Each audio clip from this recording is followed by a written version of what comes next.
Hello, folks. Welcome to Power Rangers Beast Morphers. We're just going to talk about it. So, anyways, we got episode 16, Gorilla Art. Which, funny enough, on the TV guide, it actually said this is episode 17. That is pretty funny. So, anyways, what we start off is actually Ravi getting inspired from the kid from, I think, 2 to 3 episodes ago. The one that actually the trumpet saying, "Hey, you're good at your art. You shouldn't allow your mom or your job to actually be like, hey, you can't do that." So basically, after that episode, he's been sneaking artwork. And I gotta admit, the artwork actually looks good. It looks better than the previous one. It's like, my goodness, he's good at painting instead of drawing. No offense, but I'm just saying. The paint, the painting, the watercolors, that looks awesome. So that's what he was doing. He was just talking to Roxy, who is still unconscious over there, and he was painting her.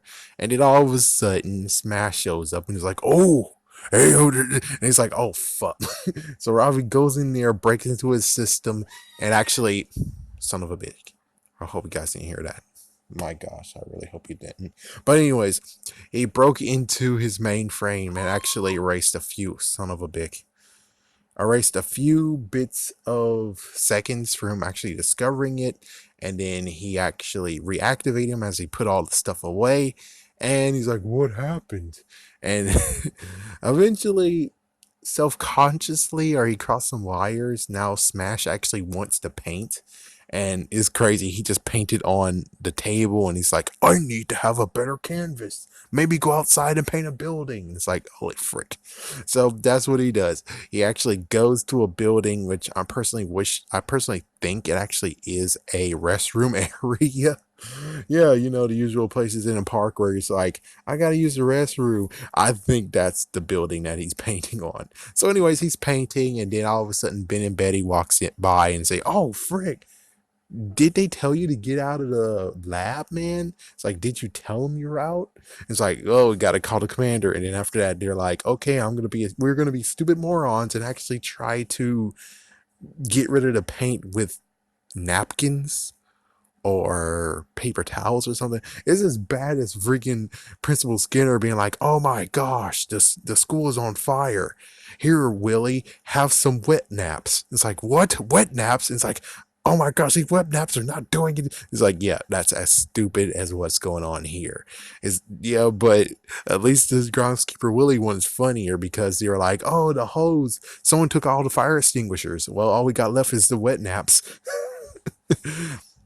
On the other hand, for these guys, they technically, since I think that's actually a restroom, is weird enough that they don't actually go in there, wetting the freaking thing, and then try. But of course, we all know what's going to happen. We all know. What basically is happening is that you need to paint over the painting or the mural. Paint over it. But anyways, the Rangers see him, and the Rangers actually, was it? Yeah, I think so. Yeah. And then all of a sudden, we got the freaking Robotron there, and he's like, "I'm gonna get you."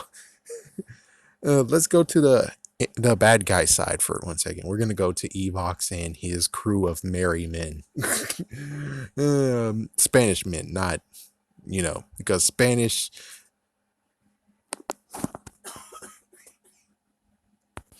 We're good. We're freaking good. Anyways, so on the bad guy side, we actually have the person responsible, the person that Scrozzle was fearful of. At least I think that's one of many, but I think there's just one person he's fearful of, which was Vargoyle. So Vargoyle shows up and he's like, "Where's my Fury cells?" And it turns out that the Fury cells were actually Scrozzle's, but he took them from Vargoyle, and Vargoyle took him from him so he can juice up and be powerful. But since he came there and it's like, "There's no more Fury cells, oh mother, I'm gonna kill you," and it's like, "Oh wait, wait, wait, wait." Yeah, the Evox is like, "Oh wow, you are powerful. How about this?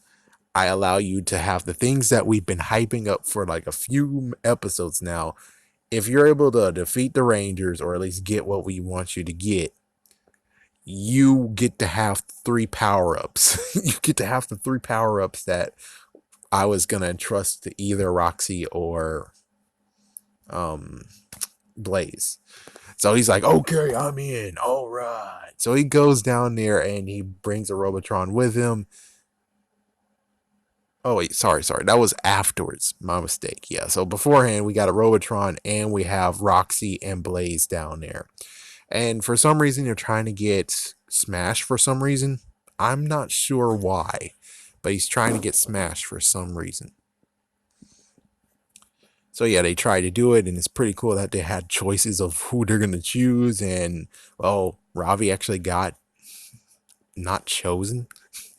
Yeah, he didn't get chosen, and he had no choice but to fight the Robotron. And the Robotron, we get into insert the whole thing that we saw on Wednesday, which basically I said, I said in like a few posts of, there's two things I wish he did.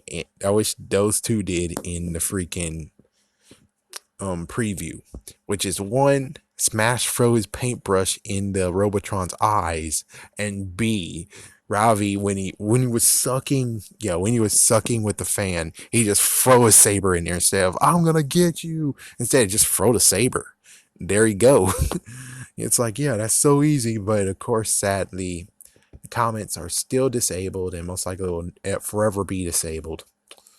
Yeah, I don't know. I really hope that Power Rangers doesn't actually, Hasbro doesn't allow this whole thing of where only the kids will get to see everything that they do on here, which is like, oh good lord. Because they already have symptoms of maybe they're going into it, and it seems like they might be doing it. So anyways, that happened, and then let's see, the Robotron got destroyed. Yeah, eventually Robotron actually got destroyed, and Smash got to go into for dialysis, and well, not dialysis, but being analyzed. And it turns out that there's some issues with him, and they're trying to figure out why he needs to paint. And then someone messed with his stuff, and it turns out that the thing that he did to him actually stopped him from being able to control the trucker Zord. What the hell? And yeah, Rafi just spilled the beans, basically saying, hey, I was the one who did it. I'm the one who actually likes to paint. Okay, it was my fault. It's like I didn't want my mom to know because of the stupid rule.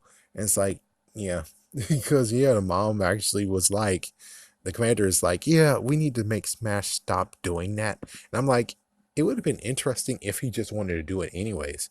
I mean, at least the good news is that they have personalities. With Bandai, it would have not have gone out that way. They wouldn't have gave him to Robo Knight treatment. Only person who will get that is Steel. Everyone else would have just been like, because look what they did to the Lion Fortress Megazord. It's supposed to actually be sentient. They didn't do it. Let's see what else. There's so many other ones that's supposed to be sentient throughout the whole entire span of Neo Saban's era that it actually sad where it's like, geez, I think even the bull, the bull folding Zord, my gosh, it's origami, you idiots. Even kids know what origami is. But anyways, yeah, he's supposed to have some sentience to him too. So it's like they just got rid of all the sentience that is within all the Zords for some reason, and most likely if they continued on, let's see, I think Crew, Smash, and Jax were all would just not have any personality whatsoever. But at least in this one they do, but they don't actually have like characteristics of something cool. The only person who gets that is of course Steel. So it's like Smash not actually being able to like painting would have been nice. I mean, it would have been a nice touch to be like, oh, so he does have some personality. But instead, no, it's just error in programming, and they fixed that later on. And well, he doesn't paint anymore, and apparently, shocker, Smash already knew that Ravi actually likes to paint, and he was keeping the secret for a time now.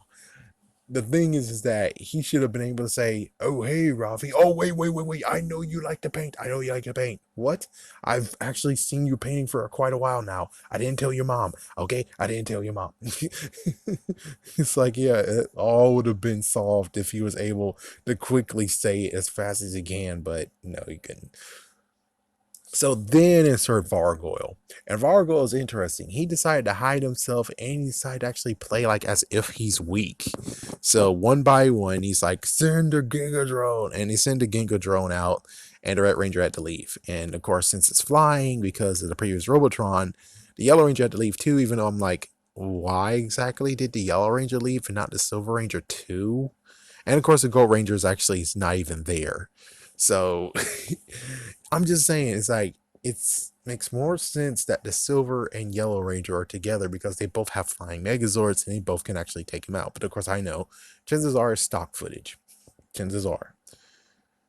So, anyways, yeah. So you had Red Ranger getting peeled off, and then the Yellow Ranger got peeled off too. So it was all that's left was blue and gold, or blue and silver.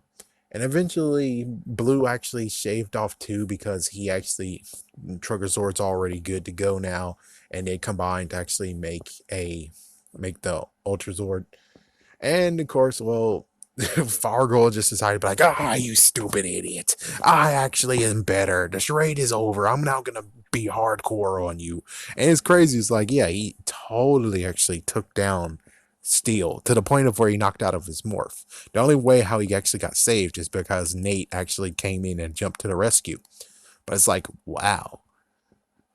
I like this idea of where it's like, okay, so you're going to set this up to where it's Fargo versus Steel, and Steel actually has to step up and actually take him down. That is pretty awesome.